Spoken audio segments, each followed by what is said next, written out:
The White House calls it a crime, but the release of more US diplomatic cables continued today on the WikiLeaks website. The Gillard government seemed to expose its impotence to counter the leaking of confidential documents by making a plea to news organisations not to publish material already available on the internet. Today's diplomatic cables include evidence that China's commitment to the rogue regime in North Korea has real limits.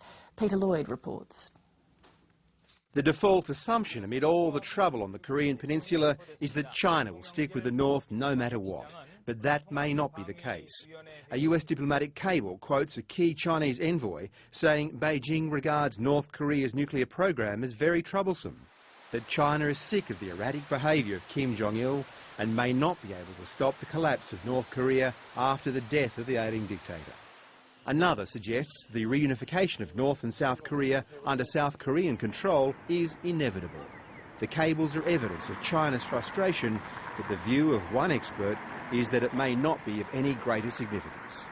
On balance, however, the Chinese have not, it seems to me, changed their fundamental policy settings on North Korea, which is that the status quo, that is the continued existence of the North, is the higher priority for them than nuclear non-proliferation.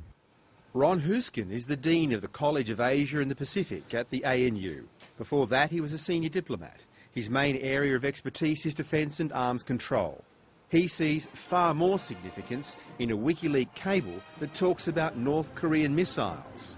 It's certainly an early generation Soviet-era submarine-launched ballistic missile. According to a leaked cable, the Americans believe the North Koreans have sold 19 of them to Iran, handing them a weapon that can bomb European capitals as far away as Moscow. In Iran, the only thing going ballistic today was the president, portrayed in leaked cables as a man Middle East leaders largely believe is an erratic, untrustworthy lunatic. Mahmoud Ahmadinejad says it's all an American conspiracy. It looks like an intelligence and psychological war and has no legal value. It definitely won't have the political impact they want.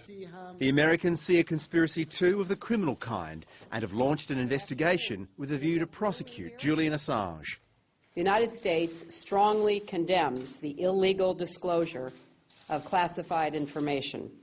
It puts people's lives in danger, threatens our national security, and undermines our efforts to work with other countries to solve shared problems. Barack Obama is trying to stay out of the fray. Thank you very much, everybody. His job is now arguably that much harder. US allies like Germany's Chancellor Angela Merkel and France's President Nicolas Sarkozy both came in for criticism and ridicule.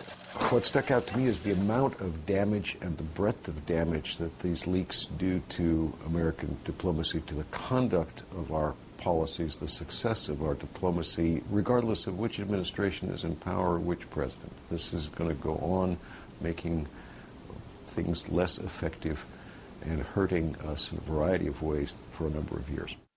In a matter of months, WikiLeaks has flooded cyberspace with leaked documents on the way Americans fight wars and now on how it carries out statecraft. The founder of the whistleblower website, Julian Assange, says a major US bank will now be the subject of the next release of sensitive documents early in the new year. Peter Lloyd, Lateline.